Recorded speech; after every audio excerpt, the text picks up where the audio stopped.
4 o'clock in the morning. Hello everyone and welcome to Stan the Wine Man TV. I am your host, Stan Rattan, and this is the Blue Collar Wine Show where I help you spend your wine dollars wisely. First thing I want to do is apologize for the last episode. I don't know what's going on with my camera. Sometimes I get this staticky thing going on. I'm not sure if it's my iPhone. I'm not sure if it's the speaker in the camera. It doesn't happen very often, but it really messed up at the end. And I just want to know, I want everybody to know that I gave the Bonaire Cab Franc, a B+, and a 10 in the delicious category. It's an excellent Cab Franc. For me, it was just a little too fruity for a Cab Franc. But, we're guys like us, we're worried about varietally correct stuff, but guess what? You guys are going to like it. So, apologize about that. Sometimes I can't see the quality of the audio until after I've loaded it on YouTube. So, it's sad that turned out that way. But, the first 3/4 of it aren't bad. We're going to Greece today. To Greece. Remember, I'm doing my episodes on Tuesdays and Fridays. So this Tuesday, Greek wines. Now, Greece obviously was known for Retsina. That was the big deal with Greece. And of course, a lot of people didn't like it. Even today, some of the cheaper Retsinas, are not that good. In fact, might be likened to paint thinner. However, the Greeks like them. They drink them. They're good with Greek food. And there are some higher quality Retsina that are okay. But we're not going with Retsina today. You might actually enjoy an episode on Retsina. I don't know. We are going with 3 whites from 3 different areas of Greece, and I have no idea what order to go in. I am somewhat ignorant when it comes to Greek wines. I have not had too many. And so I'm excited to do this one. I really am. I am going to learn along with you. And we're going to get started right off the bat with the 2015 I need Gabe. Gabe, where are you? Asketikos Azratico. That's the name of the grape. And this is from Thessaly, which is central Greece. Whew! I thought I'd be able to pull that off a little bit better than that. Let's give it a little rinse. This rolls in at $15. So, not a bad price. Wow. I have a sales rep, Gabe, that calls on me, and he is Greek. So, 2015, Asketikos Azratico from Thessaly in central Greece. Now I hope you can see this. It's got a really cool bottle. Make sure I do this right. There you go. Kind of give you that. It's a hard one to see in a camera like this. Maybe a little closer. There you go. Okay, now I've had Azratico before. Not this one. So I'm kind of excited to try it. Now, Central Greece is known for, they have a lot of co-ops there. But the cool thing about Greece is it's very mountainous. A lot of these vines are grown on hill slopes, very poor soil, all very cool things for wine grapes. Let's see what we get on the nose. Oh, tons of minerals. I just get whetstone, crushed rock. I get a little bit of melon and a little bit of peach action on this nose. This is very aromatic, actually. I like the nose on this one. So I'm going with peach, melon, crushed rock, whetstone. Now, do you understand the difference between crushed rock and whetstone? What can I say? Crushed rock would be more like, the rain on your gravel out in the parking lot versus a whetstone you pull out of a riverbed. That's really the difference. And there is somewhat of a difference. You don't even have to notice the difference if you don't want to. Yeah, let's see what we get on the palate. A little bit of cut grass too coming through.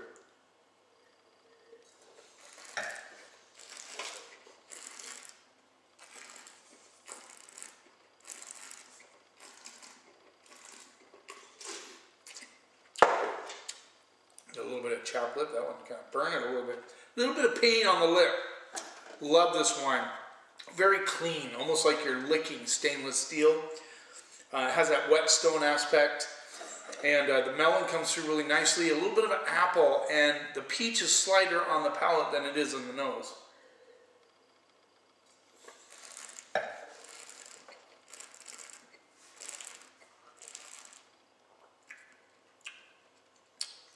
Yeah, very clean, very seamless across the palate. You get a little bit of a dusty rock element on the backside. Decently long finish. I'm still tasting it. And then that's where I kind of get the peach and melon aspects coming through on the very back end of this wine. It's not super complex, but it is very clean, very nice. I can see this with shrimp, clams, you know, any sort of shellfish would be really nice. This would be good with oysters. There's a lot of things this would be good with.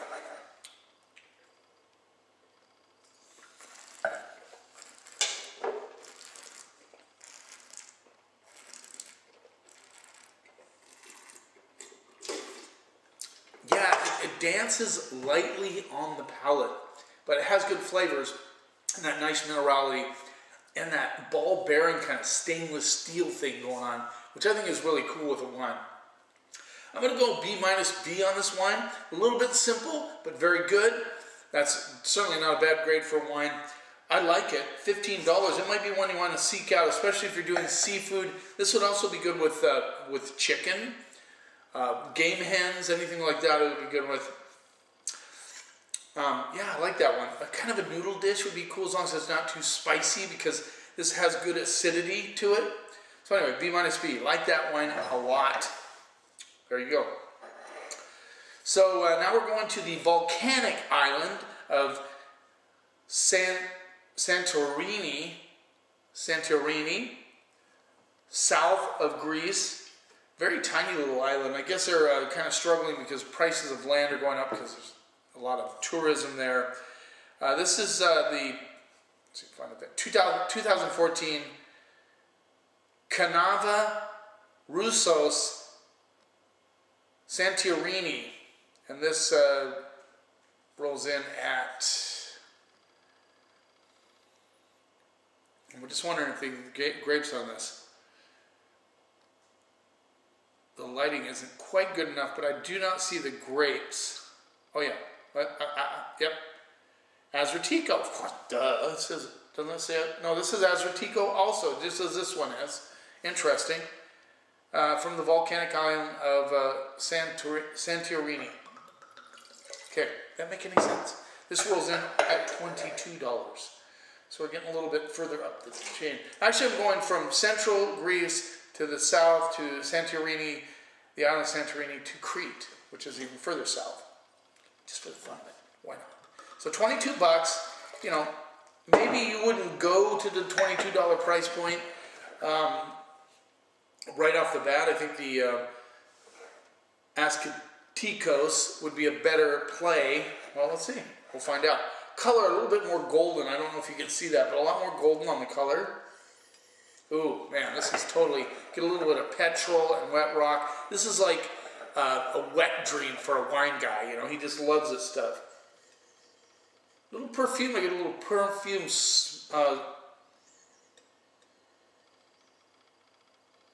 almost like a beeswax sort of thing going on.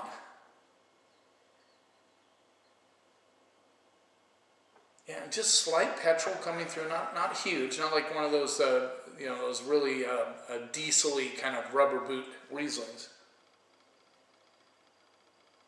A little bit of apple coming through on the backside.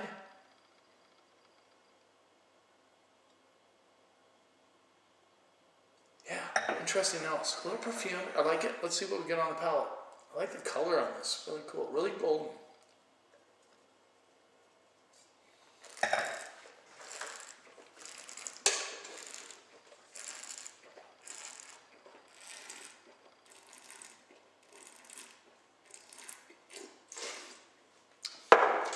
Very, extremely, the quality is obvious. The quality difference. That lighter, kind of easier. This has more complexity for sure. It has a kind of a creamy element on the palate. sort of like, yeah, it's creamy, but it's got that kind of minerality underneath. So it's kind of, you know, it has a nice mouthfeel, kind of that creamy mouthfeel, but then it has that minerality right on the finish, that kind of dusty rock sort of gravel thing going on.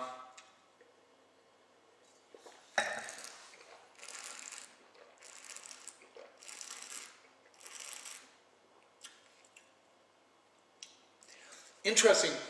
I get like just a touch of sweetness, but it's not sweet.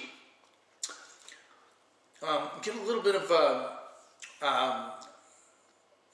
maybe a little bit of, it's not fig. It's definitely tropical fruit. I get peach, apple. Well, that's not tropical fruit. Excuse me. Back up. Stand. I get peach and apple. Tropical fruit would be more like pineapple, banana, that sort of thing. Sheesh.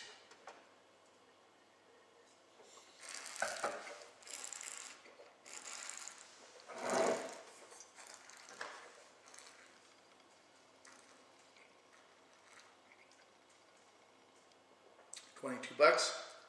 Wanted to show you the label. No, I'm liking this wine. I'm just trying to get, it's not fig that gives it that creamy component. It just has a creamy mouthfeel. You get a touch of sweetness, maybe a little bit of that like ripe peach with a little bit of apple blended in. Finishes dry and long. I'm still tasting it. There's a lot going on, a little bit of melon coming through. But the minerality on the back end is really intriguing. It's not off-putting at all. This wine has really nice balance. I mean, extremely good balance.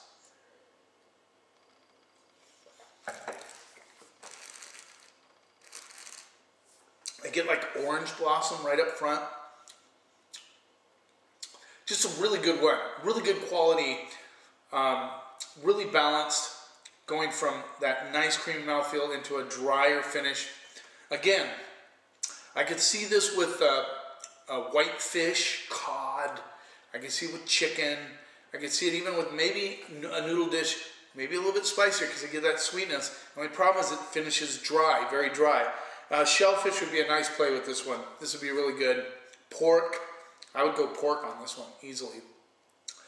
You know, if you want to go white with pork, this reminds me a little bit of a Pinot Gris. I think Pinot Gris lovers. Now I'm talking about Oregon Pinot Gris, maybe some German Pinot Gris, but I'm not talking Pinot Grigio from Italy. I'm talking Pinot Gris from Oregon, maybe from Germany, Alsace. This reminds me a little bit of that with a lot of old world attitude to it. That minerality is incredible. I think if you're a Pinot Gris drinker, you would really like this wine. I know a lot of Pinot Gris out there, they roll in at close to 20 bucks. So going 22 on this wine wouldn't be a problem. I'm going to go A- on this wine. It's a very, very, very good wine. I mean, it is really good. I'm excited about it. I hope I can get my hands on some for the store. Don't have it yet, but I will possibly, if I can get my hands on it, bring this in.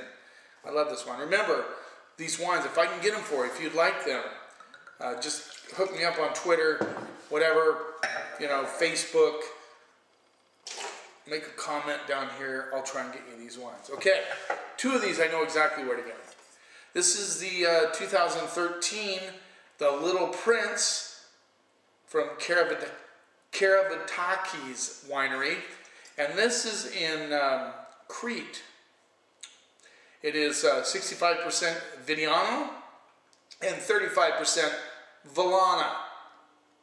Now, those are grapes I've never heard of. So this is a first for me. Azertico I've had, but not these. This rolls in at $14. There you go. Okay. I was proud of myself though in the Cab Franc episode, even though there was a lot of static in the back. I still think you could hear me up until the very end. Well, not the very end, right before the end. I got 4 wines done in 21 minutes. That's good. So hopefully we can get this going. All right, let's see what we get on the nose. Little White Prince, 2013, from Crete, very south, the southernmost island of Greece. Now this is nutty. Now this is interesting. This is very nutty on the nose. A little stink action. Getting a little bit of stinkiness. This has a little apple and peach element to it also.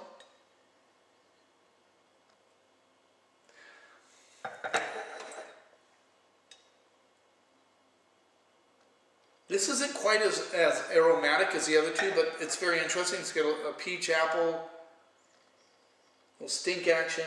Yeah, let's see what we get on the palate.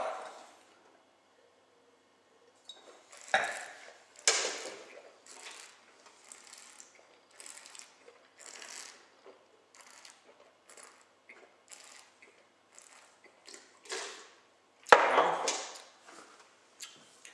I'm quite impressed with that one. Now this is softer. Doesn't show the acidity of the other two. It doesn't remind me of a Chardonnay, but it has that kind of element of a Chardonnay in the mouth, if you understand what I'm saying. I mean, it's soft. It's really kind of, I would say, like up in the 8 to 10 delicious factor.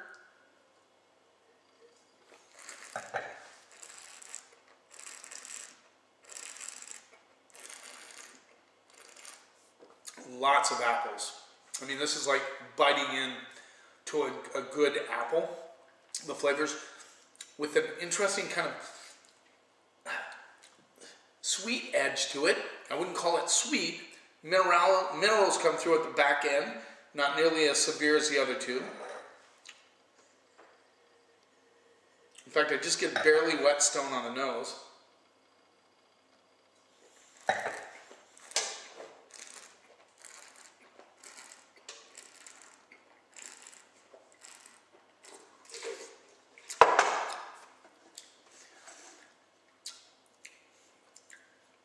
This is more texture than flavor, if you know what I mean.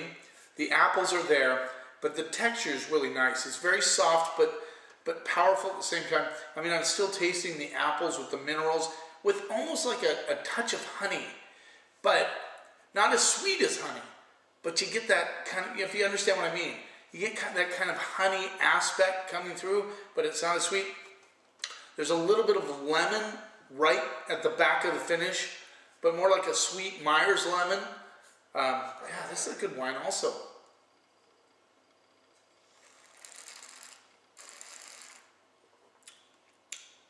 Wow. I'm going to go straight up B- on that wine. I think it lacks some, pizzazz, punch, but it's very good.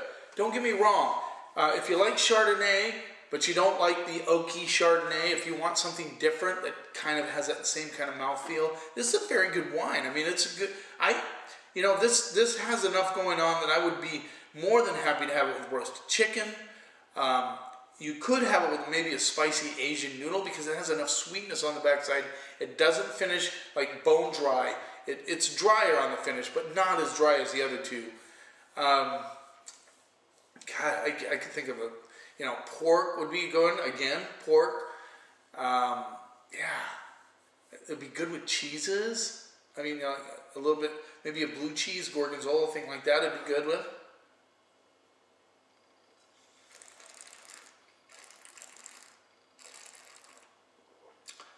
Like honeyed apples with a little bit of melon, a little bit of white flowers. Pretty cool. B-. There you go. Greek wines. Not a bad one in the bunch. I like them all. Definitely going to bring in a couple of these. I think they're really cool. I like them a lot. Very much so. So, if you have any questions, if you want me to improve on this, if you want to do anything, hook me up on Twitter at @StanTheWineMan. Check out my blogs, StanTheWineMan.com. The Blue Collar Wine Guy and the PI just put my pick of the week today on the PI. So there you go. You keep watching. Oh, one more thing. Remember, Tuesdays, Fridays, I'm going to be posting these videos. You keep watching, and I'll keep helping you spend your wine down the day. Hey, Cat. It's 4 o'clock in the morning. I just left the studio. Here we are in Harlem. Everybody's here but the police, and they'll be here any minute. It's high time. So catch this song. Here it is.